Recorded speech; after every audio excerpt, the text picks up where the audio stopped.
Chapter 21. What are just prices? June 6th, 2008.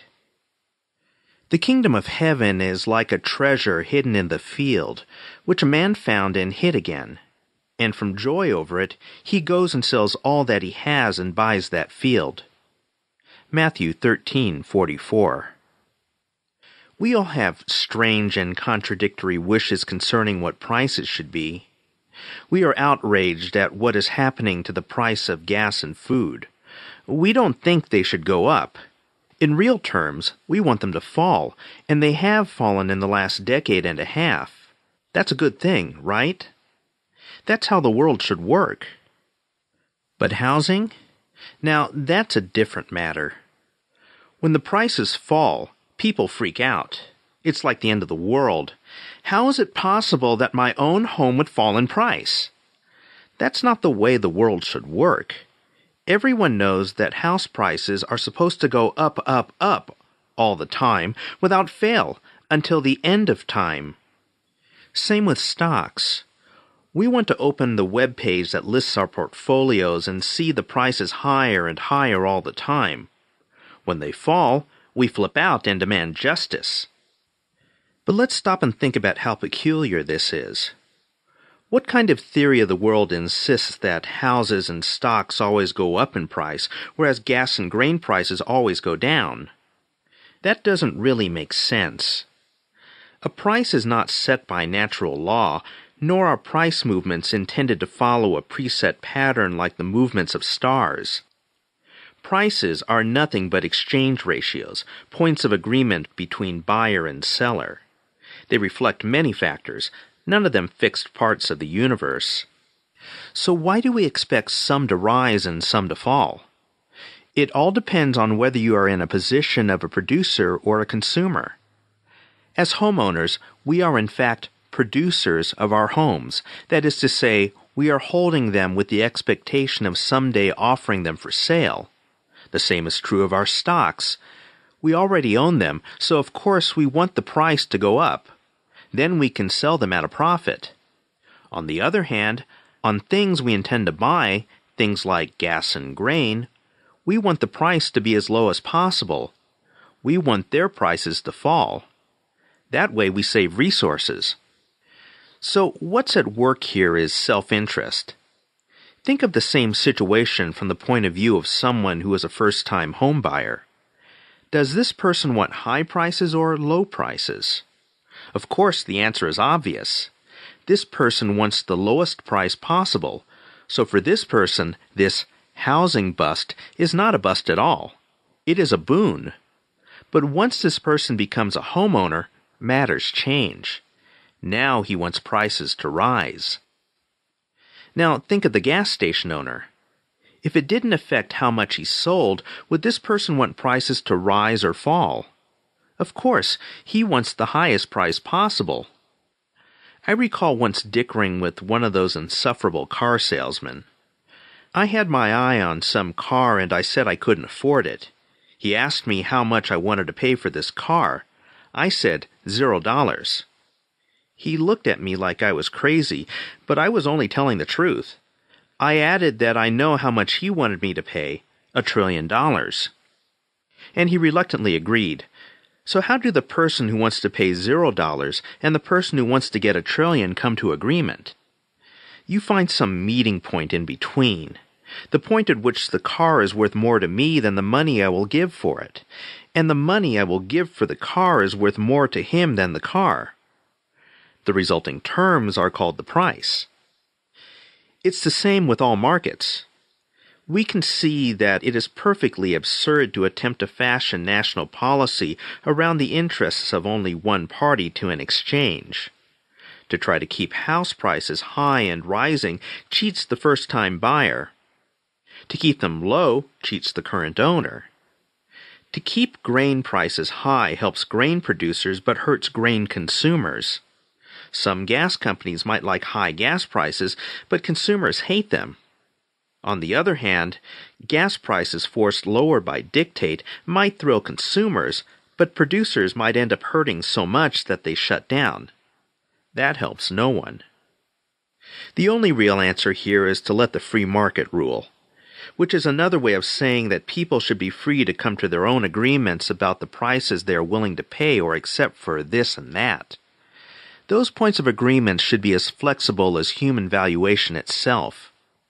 That is to say, we should be free to change our minds, with each exchange taken as an end in itself, with no bearing on future points of agreement. This is not only fitting with the needs of freedom. Any attempt to force prices to do this or that does in fact impinge on our freedom to negotiate, but it is also essential to a well-functioning economy. That's because the price is heavily influenced by factors such as resource availability, the subjective valuations of consumers, and the profitability of the undertaking in light of accounting costs. In the end, the books have to be in the black. The prices that are accepted in the market must sustain this state of affairs. Even in mega-industries like oil, the difference between revenue and expenses can be surprisingly thin. Even small regulatory and tax changes can drive companies of all sizes to bankruptcy. Prices are crucial to the wise apportioning of resources in a world with unlimited wants and limited resources. Prices affect the way in which we use things, whether conserving them or throwing them away. You will note that higher gas prices change the way you make judgments about going places and doing things. This is a good thing. Higher prices signal the need to conserve, and without unworkable mandates from the government. And from the producer's point of view, prevailing prices provide crucial information concerning the forecasting of future profits, and hence today's investment decisions. Now, we must address the matter of justice. We think we know what a just price is, but do we really? And what actually constitutes justice in prices? What comes first to my own mind is the parable of the treasure in the field. An unknowing landowner is just living day to day with no knowledge that there is a treasure in the backyard. Some other guy, however, has knowledge of the treasure. So he sells everything he has, knocks on the owner's door, and nonchalantly says, "You know, I would be glad to buy your property." The owner sells. But let's be clear here. The owner did not know that there was a treasure back there, nor did the buyer say a word about it, lest the price he had to pay go sky high. Today, people might say that the owner got ripped off. But Jesus doesn't say this. He holds up the buyer as wise and moral. Interesting, isn't it? Is there justice in this exchange? Most certainly. And why? Because they agreed voluntarily. That's all there is to it. There is no way to observe an existing price and declare it just or unjust. As St. Bernardino, a shrewd observer of economic affairs, said, "Water is usually cheap where it is abundant, but it can happen that on a mountain or in another place water is scarce, not abundant. It may well happen that water is more highly esteemed than gold, because gold is more abundant in this place than water."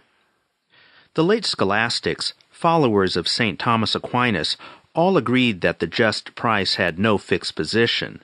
It all depends on the common estimation of traders. Luis de Molina summed up the point. A price is considered just or unjust not because of the nature of the things themselves, this would lead us to value them according to their nobility or perfection, but due to their ability to serve human utility.